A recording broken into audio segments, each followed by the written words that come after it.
O nível do Campeonato Brasileiro, você está gostando da qualidade dos jogos, da qualidade do espetáculo? Eu não. E não é de agora. Vamos tratar desse assunto aqui no vídeo. Eu já peço para você deixar o like no vídeo, é importantíssimo. Se inscrever no canal, ativar o sininho das notificações também. Responde aqui nos comentários. Tá te decepcionando o Campeonato Brasileiro 2020 ou não? Ou tá bacana? Você tem dormido? Tem dado sono? Os jogos do Brasileirão, ou você tá ficando ligado, tá gostando do que tá vendo? Comenta aqui. Eu não tô gostando. A qualidade dos jogos, e assim, poxa, mas isso aí deve ser o choque da Champions, porque quando você vê um jogo da Champions e um do Brasileirão no mesmo dia, isso acaba gerando ali uma distorção, porque é claro que o investimento lá é muito maior. Eu entendo isso, né? A gente está falando dos grandes clubes da Europa que gastam milhões, que têm elencos riquíssimos. Então, não dá para você comparar o potencial de investimento de um bilionário Paris Saint-Germain com um Coritiba que passou 2 anos na Série B, que está voltando, com um Goiás, com um Fluminense, um Botafogo, um Vasco, que estão em situações financeiras terríveis, um Santos que nunca se acerta. Não dá. Assim, é outra realidade, né? Até a questão do real agora frente às outras moedas, com a desvalorização crescente. Então, não é nesse ponto que eu quero chegar. Eu nunca vou colocar as duas situações em patamar de igualdade, porque elas são altamente desiguais. Agora, a gente tem que olhar, vamos esquecer essa comparação com o que acontece lá fora, porque é outro planeta, assim, é outro mundo, né? Não dá. Não precisa nem gastar tempo com isso. Vamos olhar apenas para a nossa realidade, para o nosso produto, comparando o nosso mesmo produto com o de anos anteriores. Por que está tão ruim? Por que os jogos têm dado sono? Por que os jogos recebem tantas críticas dos comentaristas em relação ao volume de oportunidades, chances de gol, emoção e tudo mais? Por que o entretenimento ele é tão pobre hoje no futebol brasileiro? Eu enxergo a coisa de algumas maneiras assim. Eu vejo que há vários responsáveis. Todo mundo está ali adicionando a sua cota, a sua parcela de responsabilidade. Vamos tentar começar de cima para baixo assim. Quem comanda o futebol brasileiro não parece estar muito preocupado com a qualidade do evento, quando, por exemplo, vou dar um pequeno exemplo, adia 3 jogos da primeira rodada porque a prioridade para alguns clubes era decidir os campeonatos estaduais. Você já automaticamente esvazia a largada do campeonato. O campeonato vai começar, criou toda a expectativa. O futebol ficou parado 3, 4 meses, vai começar o Brasileirão. Havia uma incerteza, abril, maio, você lembra? Ninguém poderia cravar se a gente teria Brasileirão em 2020. Ninguém sabia, né? Então chegou o Brasileirão, agosto, agora vai, a primeira rodada, estreia do Palmeiras. Não tem. Ah, por quê? Porque tá jogando a final do Paulista. Estreia do Corinthians. Não tem. Estreia do Grêmio, estreia do Bahia, estreia do Botafogo. Na primeira rodada, você já começa arrebentando com o campeonato, com a disputa, com a emoção. Você exclui da primeira rodada grandes torcidas. Então, é um pequeno exemplo de como os dirigentes das entidades do Brasil pensam o futebol. Eles estão se lixando para a qualidade do evento, eles estão se lixando para o peso de cada jogo, para o peso, para o valor dado a uma competição. Eles têm as suas preocupações individuais, muitas vezes mesquinhas. Dane-se o coletivo, dane-se o produto, dane-se os clubes. E assim nós vamos seguindo. Então, a raiz de todo o problema está ali. Quem cuida do campeonato, na verdade não cuida, né? Cuida mal do campeonato. E aí entra também o quesito arbitragem, VAR, operação de VAR, que está ligado diretamente a esse topo da pirâmide, mas eu vou falar dele mais pra frente, tá? Aí você desce um pouquinho, dirigentes de entidades, federações, CBF, Parará, dirigentes de clubes. Dirigentes de clubes também são grandes responsáveis porque assinam esses regulamentos, porque permitem que os estaduais ganhem essa importância enorme que ganham, porque permitem que a nossa pré-temporada seja curta, porque demitem treinadores a cada 2, 3 derrotas. Então eles também estão inseridos no contexto e eles são peça importante nesse desastre que a gente está vivendo. Descendo mais um pouco, treinadores. Assim como temos trabalhos interrompidos antes da hora, na primeira sequência ruim de resultados, assim como existe a impaciência, existe também o outro lado.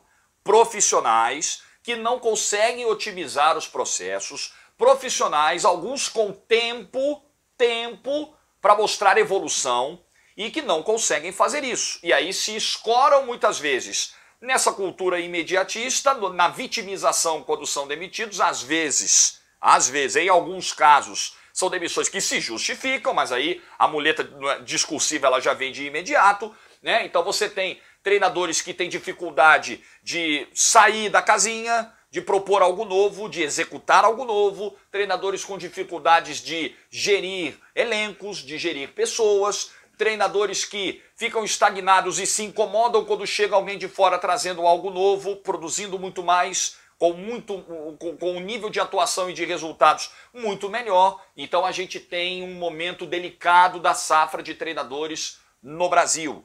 Muitos são demitidos ainda assim no fígado, no calor, na primeira derrota. Você não pode esperar que em 8 meses, 10 meses ou até um ano o profissional já alcance todos os resultados possíveis. Mas nesse período o trabalho precisa andar. Você precisa ter sinais de que existe um norte e que o caminho está sendo trilhado para chegar lá. Quando isso não acontece, não há como você ficar insistindo no erro, ok?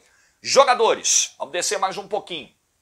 Não vejo em boa parte, não em todos, mas em boa parte dos jogadores brasileiros, motivação suficiente para fazer algo diferente do habitual, do padrão. De tentar algo novo, de tentar algo diferente em campo, uma preocupação até de uma conversa com a comissão técnica, de alinhar caminhos, de sair do convencional. Vejo todo mundo muito acomodado nas propostas que temos aí, vejo jogadores muitas vezes sentando em contratos, não são todos, mas há exemplos disso e quem é atento e acompanha certamente vai saber enumerá-los aí, sem que eu precise citar nomes. Jogadores que muitas vezes deveriam ter seus rendimentos atrelados à produtividade, e isso não acontece, então o cara faz lá contrato de 2, 3 anos e fica muito tranquilo. Jogadores muitas vezes que não têm o senso de responsabilidade no horário de folga, a gente está no meio de pandemia, evitar aglomerações é muito importante, né? Se preservar o seu corpo, preservar o seu físico. Jogadores que muitas vezes têm uma enorme dificuldade de lidar com críticas, a gente tem no Brasil a crítica exagerada, às vezes violenta, às vezes intimidatória, mas há a crítica sadia, construtiva, inteligente, respeitosa e que muitas vezes essa crítica vem e o jogador a recebe muito mal, a responde muito mal, sem entender que o seu cargo é de uma exposição pública e que o seu desempenho está sujeito à análise e que é importante você ouvir as críticas e tentar tirar algo de proveitoso delas. Então, essa coisa meio reativa e acomodada de parte dos jogadores do Brasil, acho que explica também o que nós temos visto. O pouco interesse de se aprofundar nas questões táticas. E aí a gente vê brasileiros quando vão para a Europa, nossa, olha aqui o nível de consciência tática coletiva dos jogadores aqui, eu senti a diferença e nem sempre a gente tem da galera que está aqui o interesse de avançar nesse campo. Parece que está todo mundo não, parece que tem muitos que vão a campo preocupados com os 90 minutos. Terminou os 90 minutos, é fone no ouvido, é baladinha, é rede social, story e tudo mais, e a vida tá passando, sabe? E os resultados não estão vindo, e a carreira não está decolando, e a gente vai ficando nesse ciclo de acomodação, né? Desço mais um pouco. A arbitragem é uma descida, mas que tem o reflexo lá no topo da pirâmide, porque tem muito a ver com a questão diretiva. Nós temos em 2020 o uso do VAR, a ferramenta mais avançada que nós temos do ponto de vista tecnológico para dirimir dúvidas, para diminuir o número de erros, para trazer um pouco mais de justiça na aplicação da regra, mas essa ferramenta ela é muito mal operada no Brasil. E nós temos, de novo, tivemos na rodada do fim de semana, na rodada do meio de semana, episódios de checagem de gols durando 4, 5 minutos. E, mais uma vez, a gente tem um prejuízo à qualidade do jogo, porque isso esfria muitas vezes a equipe que está melhor, esfria o ritmo da partida, muda toda a dinâmica, muda, por vezes, o resultado, a construção de um resultado. Então, em nome da justiça na aplicação da regra, cria-se outra injustiça, que é a injustiça da inversão da dinâmica do jogo em virtude da demora do VAR. O prejuízo causado a um time que começa melhor e perde o seu embalo porque o VAR demora 4, 5 minutos para resolver um lance aparentemente simples quando você tem um software que tira dúvidas, né? E se bem operado, esse software vai conseguir trazer isso com muita agilidade. Então, O VAR não foi concebido para trazer uma outra injustiça, ele foi concebido para acabar com todas elas. É claro que entre o monitor e a cadeira tem uma peça sujeita a erros, que é a peça humana. Todos nós falhamos. Mas nós precisamos, quando detectados os erros, dar sinais de que, primeiro admitir que existe o erro e dar sinais de melhora e aprimorar esse entendimento de como as coisas devem funcionar para que a coisa fique mais ajustada, para que esse funcionamento cause o mínimo prejuízo possível no andamento do jogo. E aí tem gente que defende a tese do desafio, que você limite o número de checagens. Eu acho que todos esses debates podem vir à mesa a partir do momento que nós tivermos segurança que todos os que operam o VAR são competentes para tal, entendem como a ferramenta deve ser manejada e entendem também da aplicação da regra. É outro ponto no qual eu costumo bater muito, que nem sempre nós temos uma confiança, uma segurança de que a arbitragem em âmbito nacional está uniformemente preparada para interpretar a regra, ler, interpretar e aplicar. É um outro passo também no qual a gente não consegue ver grandes avanços. Os nossos problemas são muitos. Eu tentei resumir alguns. O fato é, a coisa não está legal. Não está legal. A maioria você pega os jogos do Campeonato Brasileiro, nós tivemos 6, 7 rodadas, incompletas, infelizmente. Você conta nos dedos os bons jogos ou os bons momentos de jogos. Se você pegar algumas equipes, vamos lá, o Palmeiras, do Vanderlei Luxemburgo, não anda. É um time que não toma gol e não faz. É um time que trava completamente o jogo dele e do adversário. Não sai futebol quando o Palmeiras está em campo. Não tem jogo. O Corinthians é de uma pobreza criativa, de uma falta de lucidez impressionante. E de uma falta de verdade, me desculpe, Thiago Nunes, de uma falta de uma leitura verdadeira do jogo na entrevista. A gente vê um jogo, o Thiago Nunes diz que aconteceu outro. Então, assim, é difícil você trabalhar quando a realidade, estão querendo mostrar uma outra realidade para você, uma realidade que não existe, certo? Aí você vai para os 3 outros do Rio de Janeiro. O Flamengo esse tem muito elenco, perde Gabigol, entra Pedro, goleia e vai subir na tabela. Mas os outros 3 do Rio de Janeiro, o Fluminense apresentando alguma reação, Botafogo ainda pobre, o Vasco com as dificuldades apesar da boa arrancada. Aí você tem o Bahia, que com o Roger Machado, desde o Brasileiro do ano passado, já era um time sem nenhum norte, sem um mínimo de padrão e com uma gestão de elenco muito questionável, com jogadores pedindo passagem e não ganhando oportunidades, com um conceito de hierarquia que o Roger trabalhou, altamente distorcido. A hierarquia, ela existe, mas ela nunca pode anular a competitividade dentro de um grupo. Então, desse ponto de vista e de vários outros, a gestão do Roger foi um desastre, não dá para defender. Aí você tem as equipes que vêm lá embaixo, um Coritiba muito mal tecnicamente, um elenco pobre com o orçamento que o clube tem, que é muito enxuto, que é muito complicado, Goiás, Atlético Goianiense.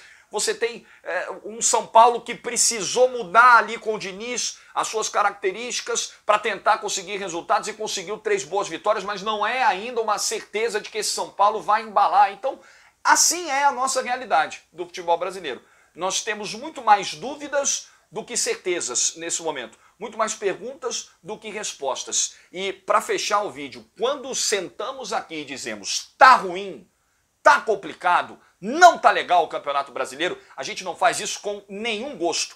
Muito pelo contrário, nós trabalhamos com esse produto. O grande produto aqui do meu canal, por exemplo, é o futebol brasileiro. Eu falo para as nossas torcidas, eu falo dos nossos clubes, do nosso campeonato. É o campeonato que eu transmito também, é o campeonato que eu narro toda semana. E eu quero esse campeonato melhor. Eu jamais vou desvalorizar o peso dos nossos clubes, a importância que os nossos clubes têm nas nossas vidas, a importância histórica que tem o Campeonato Brasileiro. Você nunca me verá fazendo isso. Mas eu não vou mentir para você. Se a coisa não estiver legal, eu não posso contar uma história que não está passando diante dos meus olhos. A história que está passando diante dos meus olhos é uma história feia, sem graça, que não prende ninguém e que não entretém ninguém.